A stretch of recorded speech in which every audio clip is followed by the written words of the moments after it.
Lemont Unlocked at St. James at Sag Bridge. Chris and Tess with you again.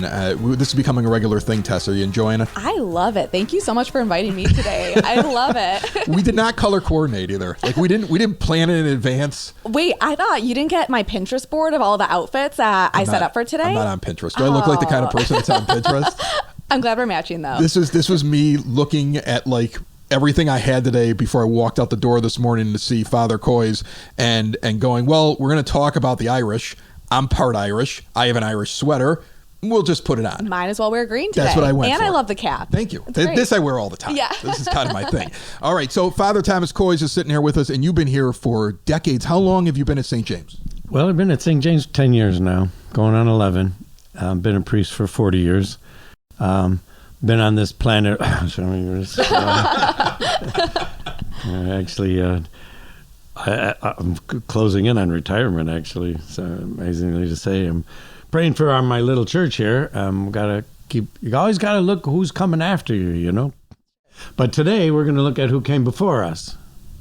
That's exactly what we're going to do. And to kind of describe this, and I would call it almost like a campus, because when I pulled in, if I didn't find Tess, I was going to wander around for at least 20 minutes or so looking for where I was at. There's a cemetery here where there's history there.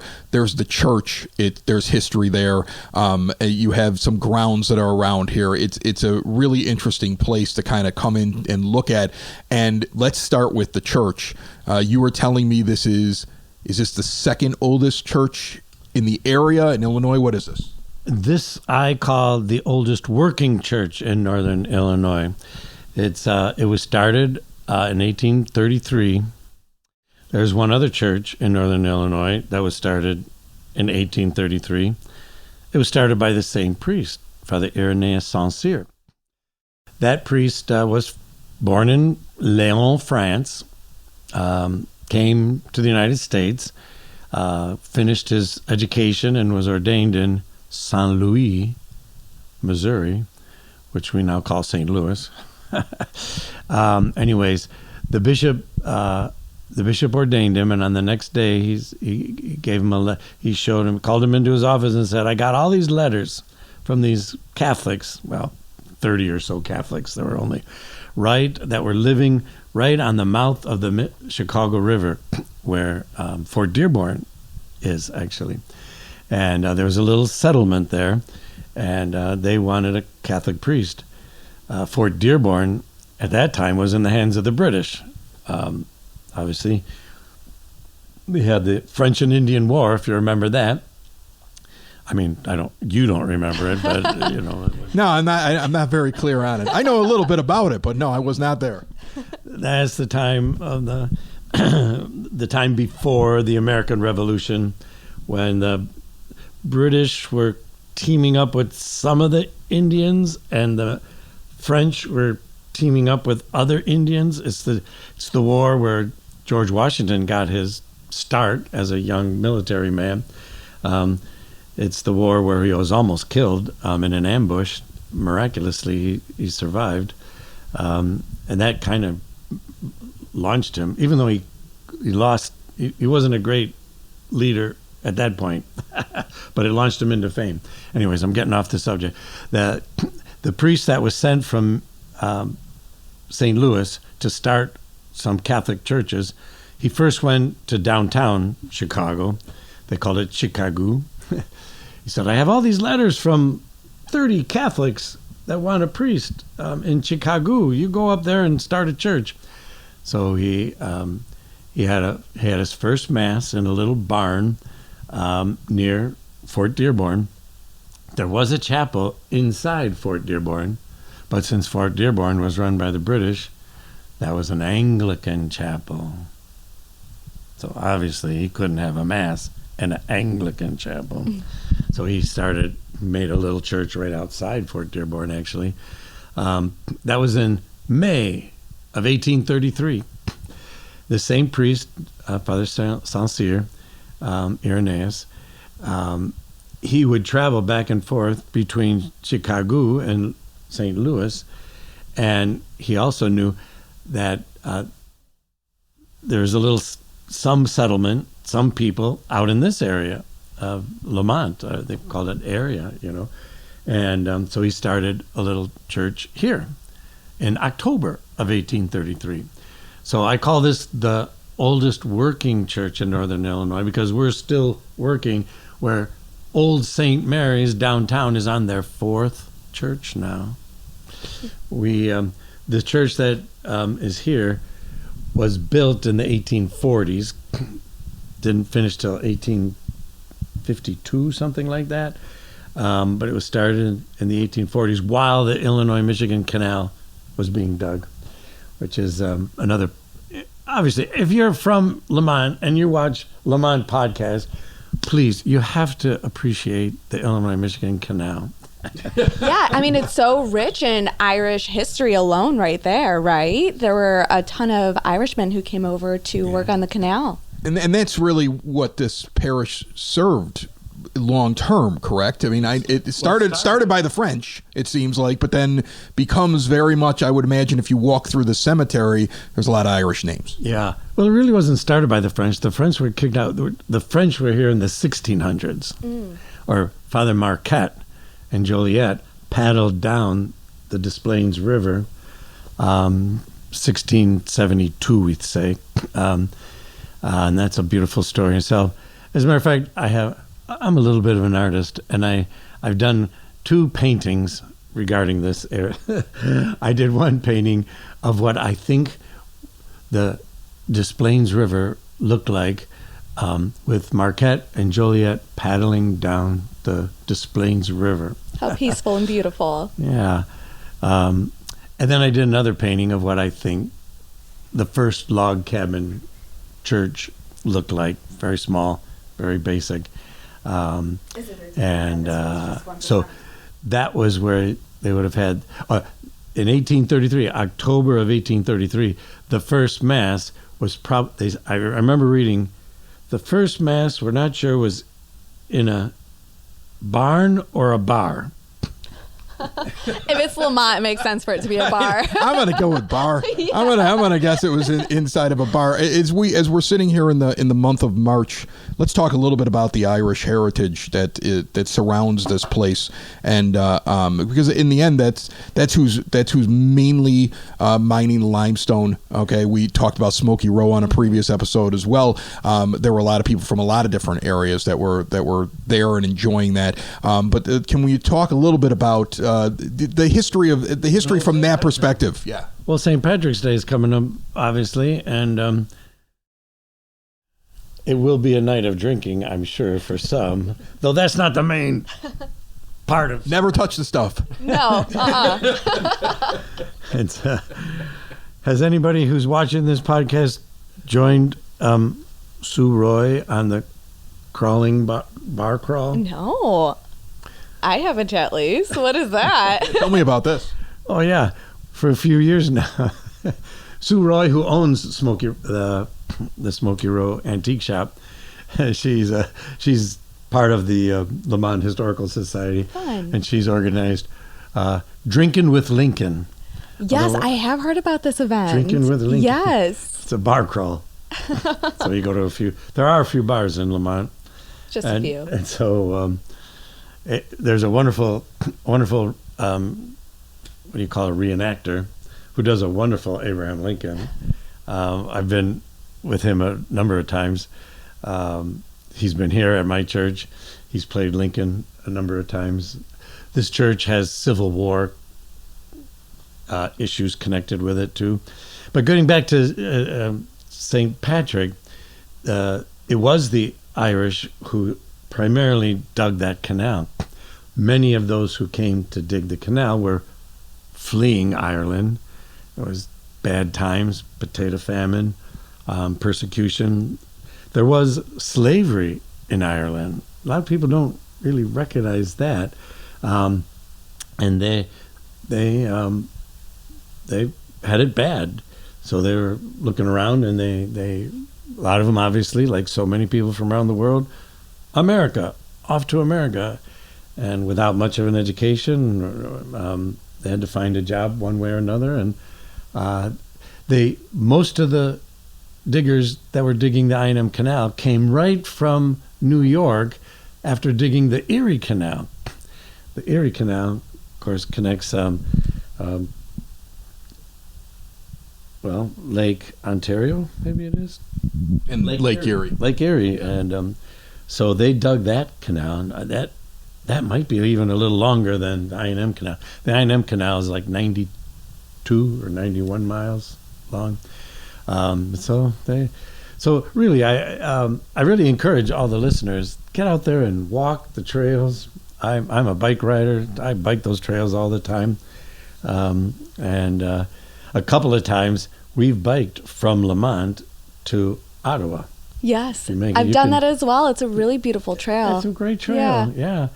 My dream, I've been a part of the Heritage Corridor Association, which maybe, and each time we get together at those meetings, I always ask one question: when can we put water in the canal? One day. There's water in parts of the canal, and it's not very deep. So, in other words, you can't really canoe. Sure, but you can bike it. You can bike it. Now, I actually have a question about the Irishmen who helped dig out the I&M Canal. So I don't know if this is true or not. I'm going to want you to either confirm or deny this rumor. I heard that the original Irishmen who, again, dug the canal, they're actually buried in the cemetery over here. A lot of them are. That's so amazing. The sad part is a lot of them died of dysentery and malaria and whatever else. Right. It was really tough work. When I walk the canal trail, I look on the sides and there's big boulders that are tossed to the side over there. And folks, if you look at those, they did that without these big steam shovels. Right. I don't know how they must have, with mules. I'm sure they had horses and mules to help them, but it was a lot of hard work. How do they get those big boulders? I wonder that all the time. And I know we chatted about this a little bit before, but before the church is, made of limestone as it is right now, it was actually a log cabin. So did they also have ties to building the church that now stands here today?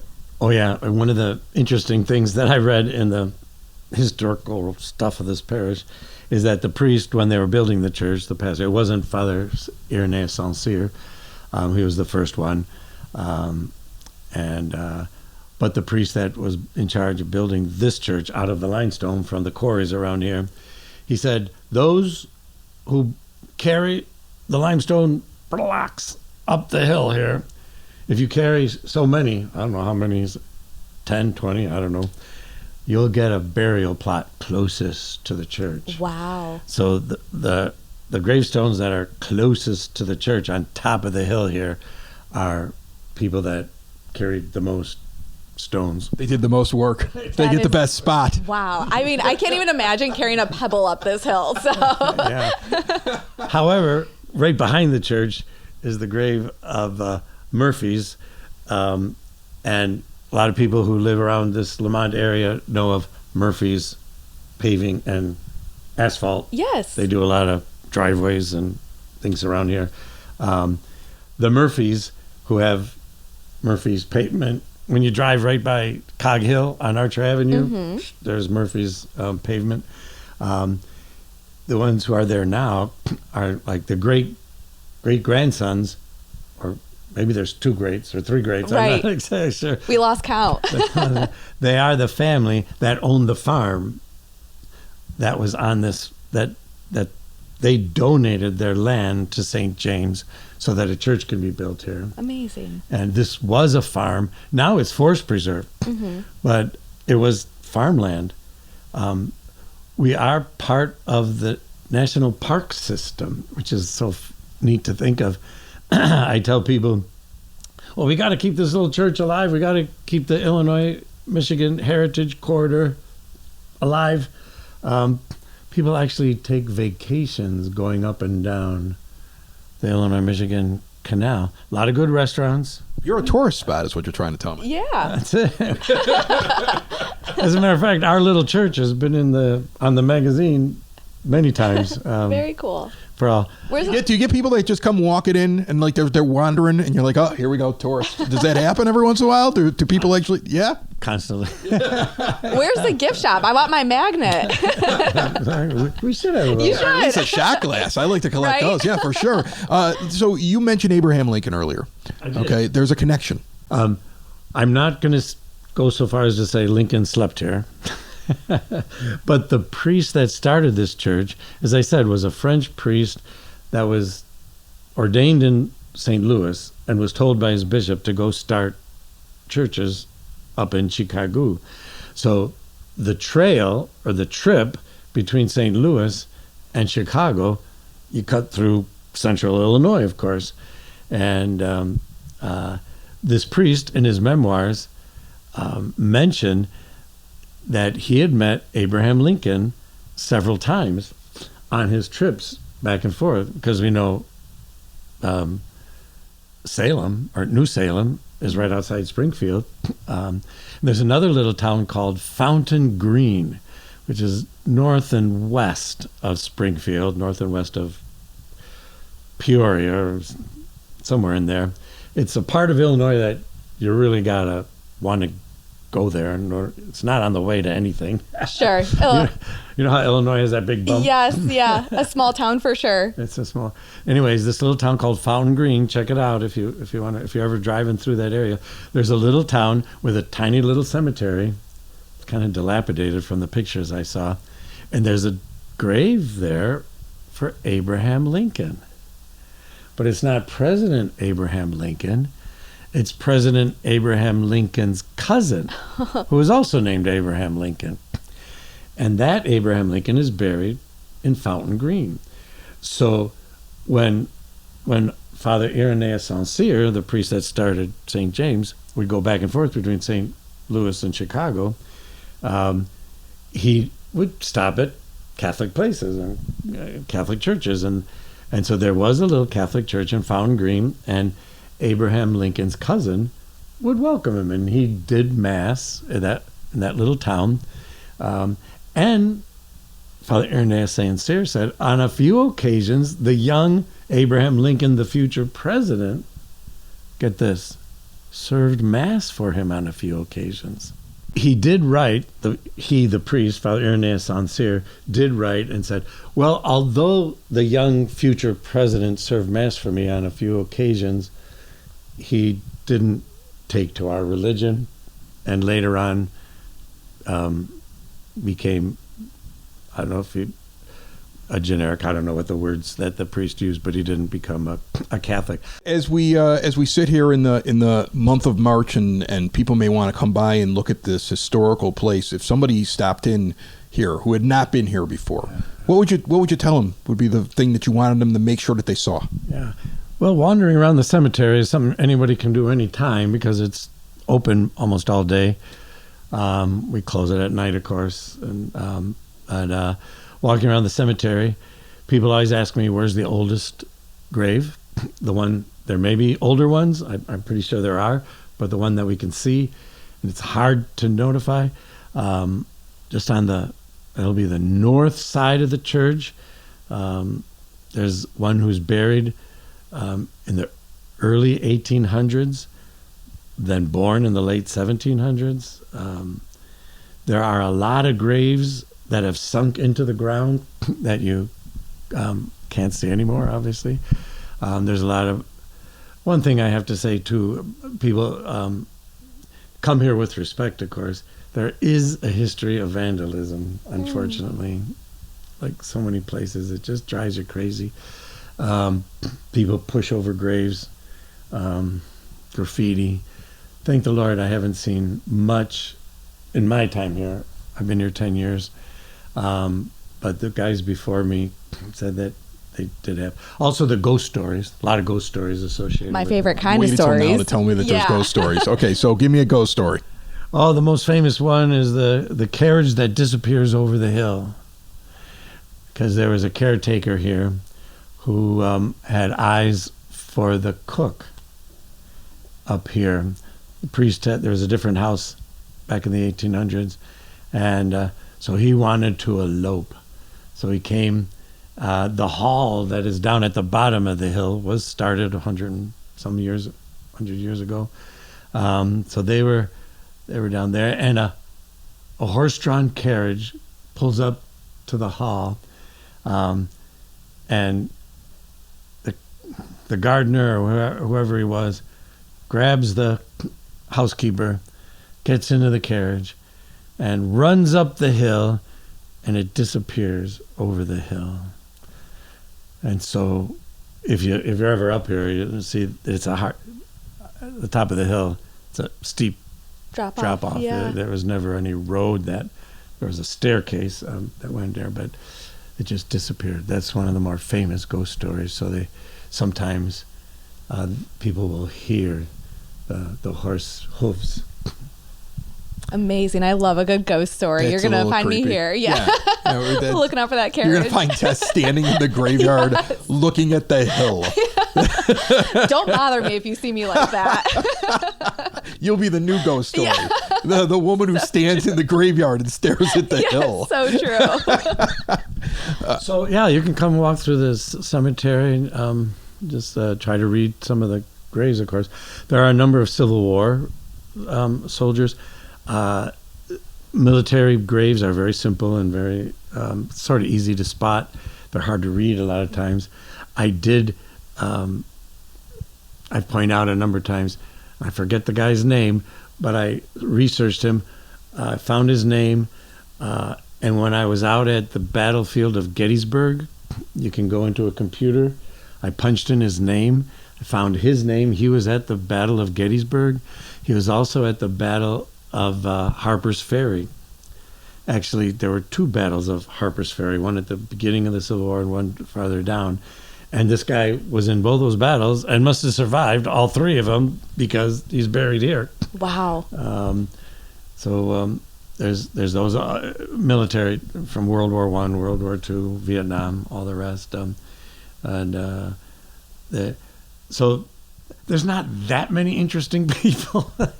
Everyone's But there's some interesting people. I mean, what I find that was really funny today is that we sat down and we're like, okay, we're going to sit down. We're going to talk about, some Irish heritage here with this. And what we find out is that there's not only the Irish heritage we have those that helped mine and established essentially this church and built it.